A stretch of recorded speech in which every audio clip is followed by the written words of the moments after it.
Hey everybody, welcome back to the AWI Review. And today we're going to do a review of the build process of the Opel Blitz / Maultier. Now, a couple of things. You may be noticing that this is not attached and that it's missing doors and it's also missing headlights. Don't panic, that is intentional. We will get to that in a few minutes.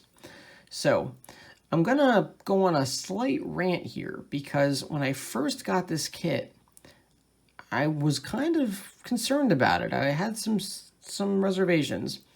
In the past, Warlord has partnered with Italeri.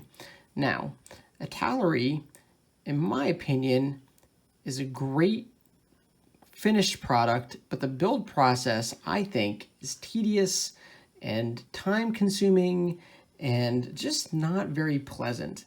Now, that's my opinion. You may have a different perspective on this. Now, when I first got this box, I noticed that there are no Italeri markings anywhere to be found. Now, this sort of shocked me a little bit because normally, when you get a Warlord plastic kit, there's an Italeri marking somewhere on the box. This is the first one I've gotten that didn't have one. Now, maybe there are others. I grant the possibility that this is not the first kit that has come without any sort of Italeri marking on it, but I have not seen it. And I also took a note that there wasn't a Italeri leaflet in this book either. So I don't know if Italeri actually produced this kit. Now, I will find out for you. As far as I'm concerned, though, that led me to one of two conclusions. The first is that this is an Italeri kit, but Warlord is not advertising it as such.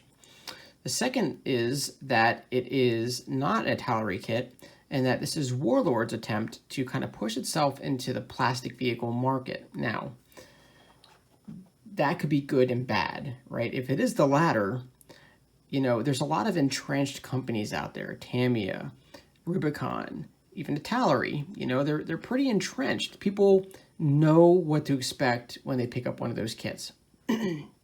So this attempt from Warlord could potentially backfire on them because, you know, if the kit is not good, then it could potentially hurt them in the long run. That said, if it's a good kit, well, they're establishing themselves as something better than some of the established companies that are out there, which I think is pretty neat, you know, if it turns out to be that case. So anyway, I didn't know what to expect when I got this kit. I didn't know if I was going to enjoy putting it together. In fact, to be honest with you, I hadn't really intended to even pick this up, so I was really glad that Warlord sent this along because you know, I don't really use a lot of transport vehicles in my DAC army, although I will say that might change now because within a minute of putting this kit together, all of my skepticism went away. It was gone. This might be, and I need to stress this, this might be the easiest, best plastic vehicle build I have ever done.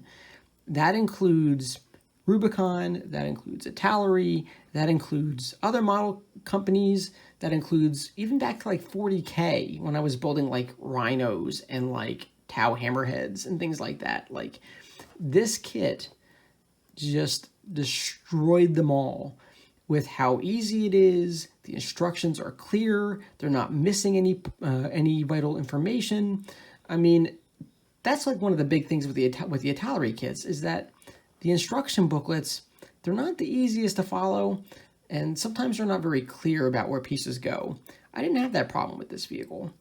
Also, I will say this, the sort of, I guess the backbone of this kit is with the crew that you get, the driver as well as the passengers. So we'll look more at these in the final review, and hopefully in a couple more days. But, you know, these guys look great. And they really feel like they belong in this vehicle. Like they were almost, I mean, they were made for this vehicle. And I mean, it's fantastic. The driver is great. He was real easy to put together, just like I thought. When I opened that up for the first time and did a review on it, and I said, it's really neat that the arms are attached to the wheel already. That sort of was a metaphor for like the entire build. It really, really was, guys. I mean, I even said in the video, I said, man, that's going to be so much easier to put together. This kit is just like that one little detail. And that sort of says something about this kit. It says that, it also says something about Warlord too, because it suggests that Warlord is cognizant of people who are in the wargaming hobby who don't want to be dealing with finicky bits. It's why Warlord's kits have arms attached to the guns already, so they're pre-molded that way, so you just pop them onto the bodies. You don't have to worry about fiddling around with the hands. These are cognizant decisions. These are clear-headed, rational decisions that Warlord is making as a company, and I think it's a pretty positive direction. And I want to say that, you know, I'm not being, you know, hyperbolic when I say that this kit is great compared to other kits that I've built. Everything went together great, and overall I'm just, you know, really happy with it. So, you know, what I'm going to do is I'm going to paint this up, and I'm going to come back and do a final review, and we'll talk a little bit more about this issue, because I think it's really important that this gets stressed. And as you can see, it does fit snug right on there. I just wanted to show you guys that for once. Now, you know, we'll come back in a couple of days. I'll have this painted up. We'll talk some more. We'll chat. I want you to give me your feedback on if you like this three-tiered review process I'm doing with plastics now, in the sense that I unbox them, I do a build review, and a final review. And if you guys like that, I want to hear more of your thoughts in the comments. Please like, subscribe, and share, and I'll see you guys in the next video. Take care.